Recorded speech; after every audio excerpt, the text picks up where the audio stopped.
नमस्कार. शौर्यरत्न यूट्यूब चॅनलवर आपले स्वागत आहे. भारतीयांचा परदेशी शिक्षण व्यवसायाकडे कल वाढतोय का? एकेकाळी आपल्या देशात सोने की चिडिया असणारा देश संबोधले जायचे, कारण या पवित्र देशात सर्व गोष्टींची भरभराट होती, मग ती शिक्षणाची असो की व्यवसायाची. आपलं प्राचीन ज्ञान मानवी जीवनासाठी किती उपयोगाचे आहे हे फक्त 4 वेदांचा अभ्यास केला तरीही कळते. आर्यभट्ट, चाणक्य, स्वामी विवेकानंद यांच्यासारखे थोर अभ्यासक येथे होऊन गेले आणि त्यांनीच भारतीय ज्ञानाचा पाया ह्या मातीत पेरला व त्या विचारातूनच देशात आमूलाग्र बदल चळवळी घडल्या. नालंदा, तक्षशिला ही प्रसिद्ध विद्यापीठे होती, जिथे जगभरातून विद्यार्थी शिक्षण घेण्यासाठी येत असत. अशी हीच अभिमानास्पद शिक्षण पद्धती पुढे चालत राहील. परंतु आताची परिस्थिती आणि लोकमत सांगण्यास दुःख होते की बहुतांश भारतीय विद्यार्थी यांना विदेशी शिक्षण व्यवसाय सोयीस्कर वाटतोय, कारण विदेशात अनेक संधी, कमी पैशात शिक्षण, रोजगार मिळेल असा त्यांचा समज असतो. आपण विदेशात जाऊन शिक्षण घेतो इथपर्यंत ठीक आहे, परंतु स्वभूमीत येऊन त्याच शिक्षणाचा उपयोग येथील समाजासाठी करतो का? याचे उत्तर बहुतांश नाही असे असेल.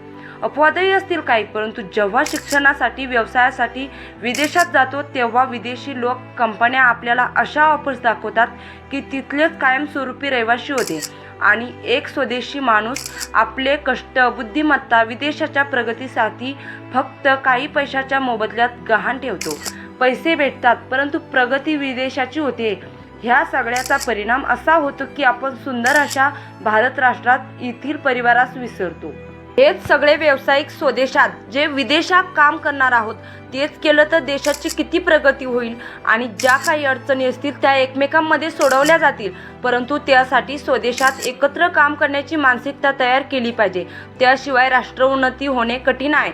ज्या राष्ट्राने स्वराज्याच्या कुशीत वाढलो, येथील अन्न खाऊन मोठे झालो, मग ह्या देशात काम करायला कसली लाज? व्यवसायाच्या संधी कदाचित नसतील तर आपण त्याचे क्षेत्र आणि ठिकाण बदलू शकतो. कदाचित थोडे पैसे कमी मिळतील, परंतु समाधान तर नक्की मिळू शकते ना. इतर देशातलं वातावरण, संस्कृती, भोजन आणि हवामान आपल्याला पचल का? आणि मूळ प्रश्न येतो सुरक्षेचा. आणि युक्रेन रशिया युद्धाच्या काळात कितीतरी लोक स्वदेशात परतले, हे तर जगाने पाहिलंच आहे. शिक्षण विदेशात झालं, परंतु त्याचा उपयोग स्वदेशात व्हावा.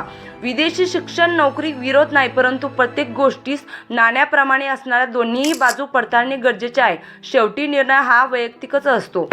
तुम्हाला ही माहिती कशी वाटली कमेंट बॉक्समध्ये नक्की कळवा आणि शौर्यरत्न यूट्यूब चॅनलला सबस्क्राईब करायला विसरू नका. धन्यवाद.